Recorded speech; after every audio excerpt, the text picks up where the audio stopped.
नमस्कार दोस्तों। The ओजांग Shukla blog में आप सभी का बहुत बहुत स्वागत है।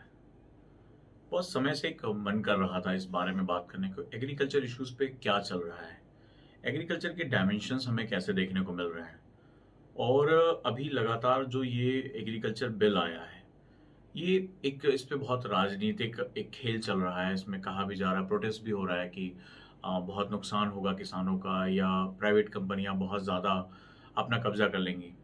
लेकिन जहाँ तक कृषि एक बहुत ही ऐसा मेरा एक बहुत इंटरेस्टिंग सब्जेक्ट रहा है, जहाँ पर मैं लगातार अध्ययन करता रहा हूँ। और आज़ादी के पहले से ही लेकर जो कृषि विकास में उठापटक हुई, और जिस तरह से हमारा एक बहुत बड़ी आबादी, जब हम आज़ाद हुए तो लगभग 82% 82% जो पॉपुलेशन थी वो कृषि क्षेत्रों में कार्य कर रही थी, गाँव में रहती थी। हमें इमीडिएटली एग्रीकल्चर रिफॉर्म्स की तरफ बहुत ज़्यादा ध्यान देना चाहिए था। और ये ऐसा भी हुआ था कि उस समय के ज़्यादातर जो ज़मींदार थे वो धीरे-धीरे वो पॉलिटिकल पार्टीज़ में आते चले गए। उन्होंने वहाँ अपना अच्छा खासा इनपुट बना लिया, और धीरे-धीरे उन्होंने पॉलिसीज़ को चेंज करने में बहुत ज़्यादा रिलक्टेंट, यानी बहुत ज़्यादा रोकथाम करनी शुरू कर दी।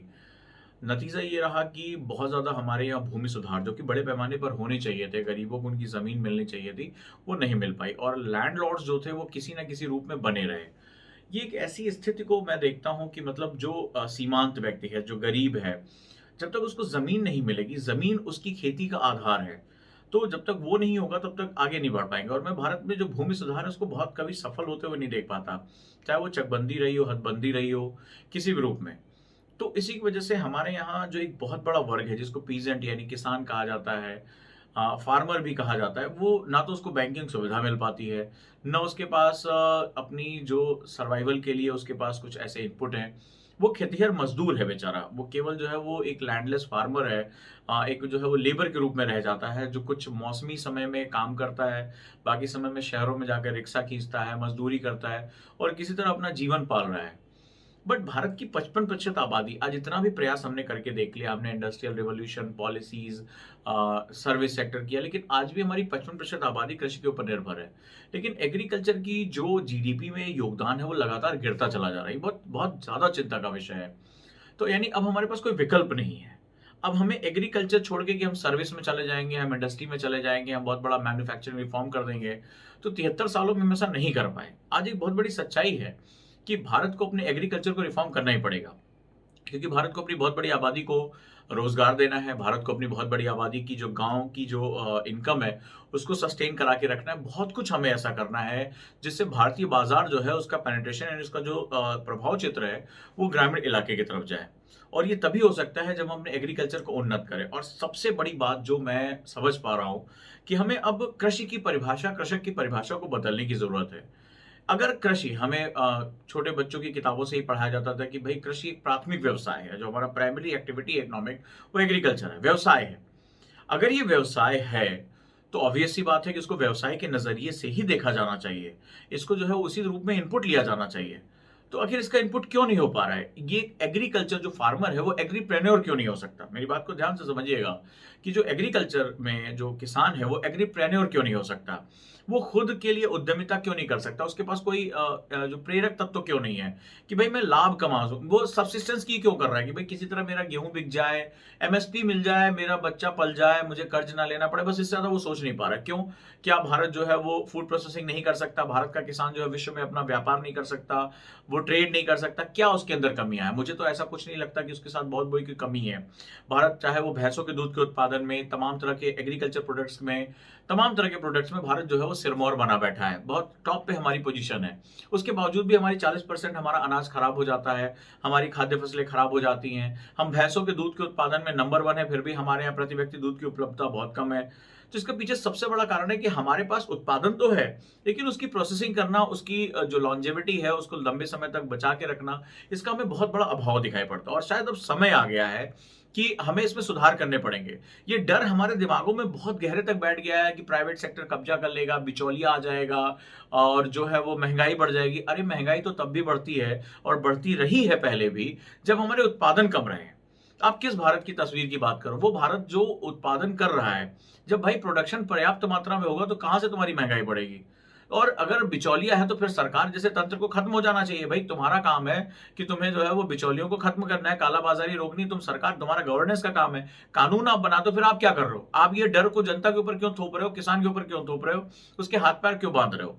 तो मुझे लगता है कि अगर आप सबसे बड़ा अपना बड़ा डर मुझे दिखाते हैं कि भाई ये हो जाएगा, किसान जो है बंधुआ हो जाएगा, ऐसा, मैं कहता हूं कि जो भी आपका वर्स्ट है आप उसको सोच के रखिए। अभी तक जो हुआ उससे लाख गुना अच्छा होगा। अभी तक आपने 73 सालों में अपने किसानों की ऐसी तैसी करके रख दी है।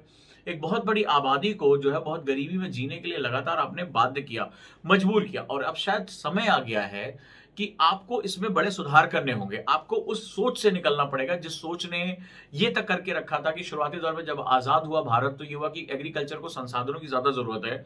तो ऐसे भी लोग सोचने वाले थे कि अगर ज्यादा संसाधन दे दिए गए एग्रीकल्चर को, तो कहीं गांव में वर्ग संघर्ष ना पैदा हो जाए, क्लास स्ट्रगल ना हो जाए, हिंसा न पनप जाए जमींदारों और किसानों के बीच में।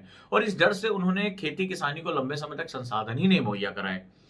तो ये कैसा विडंबना है, अजीब सी बात है कि हमारा देश, जिसको आप कहते हैं कि भारत का मुख्य व्यवसाय एग्रीकल्चर है, आज भी आप चिल्ला रहे हो, और आपकी इंडस्ट्री कभी भी जो है सफल नहीं हो पाई आजादी के बाद से। उसके बाद आप ये सच्चाई जानते हुए भी एग्रीकल्चर को उसकी ऊंचाइयों पर क्यों नहीं लेकर जा रहे हो? आज हमारे एग्रीकल्चर में बहुत संभावनाएं है। आज अगर एग्रीकल्चर को हम एग्रीप्रेन्योर में कन्वर्ट कर दें, तो आज हमारे गांव की दशा दिशा बदल सकती है। भारत का जो किसान है, जो भारत का ग्रामीण व्यक्ति है, वो सरकार से भीख नहीं मांग रहा है। वो ये नहीं कह रहा कि तुम जो है वो फलाना योजना में कुछ, या प्रधानमंत्री इस योजना मुझे कुछ दो। वो कहता है कि आप हमें अवसर दो, हमारे हाथ खोलो, हमें प्रेरणा दो, हम ऑटोमेटिकली जो है वो अपना वैल्यू एडिशन कर लेंगे। हमें तुमसे मांगने की कोई जरूरत नहीं, हम अपने लिए संसाधन ले लेंगे। हम भी निजी हॉस्पिटल में जाकर जो है अपना इलाज करा सकते हैं, हम भी अपने बच्चे को प्राइवेट स्कूल में भेज सकते हैं। हमें तुम्हारी दया पर निर्भर रहने की जरूरत नहीं है, बस हमें तुम्हें इनकम जो है वो कमा लेने दो, तुम उसमें जो है रोड़ा ना अटकाओ। तो ये लगातार एक बहुत बड़ा एक राजनीतिक दबाव, एक राजनीतिक षड्यंत्र रहा है मेरे हिसाब से, जिसने हमारी एक बहुत बड़ी आबादी को वंचित करके रखा है, और बहुत ज्यादा उसको जो है इसका नुकसान उठाना पड़ा है।